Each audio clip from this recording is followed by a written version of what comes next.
Hello সবাইকে, আমি মৌসুমি চলে এসেছি আবারও একটা ব্লগ নিয়ে।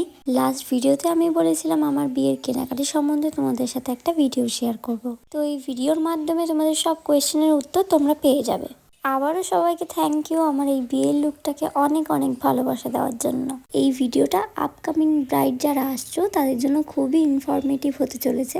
তো ভিডিওটা স্ক্রোল না করে পুরোটা শেষ পর্যন্ত দেখতে থাকো। তো দেরি না করে শুরু করা যাক আজকের ভিডিওটা।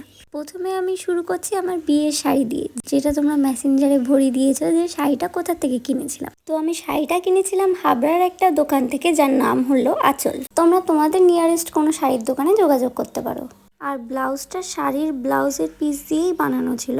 গলার কাছের যে পাথরের কাজটা তোমরা দেখতে পাচ্ছ, ওইটা আমি আলাদাভাবে লেস কিনে বসিয়ে দিয়েছিলাম।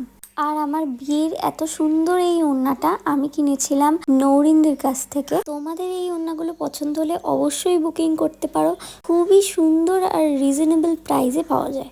আর আমার এই সুন্দর শোলার মুকুটটা বানিয়েছিল আমাদের ফ্যামিলি পরিচিত একজন দাদা। আর সব শেষে আমি বলতে চাই আমার হাতের এই গাছ কৌটোটা। তো সবাই তো কাঠের গাছ কৌটো অনেক ইউজ করে, আমি চেয়েছিলাম পিতলের গাছ কৌটো ইউজ করতে।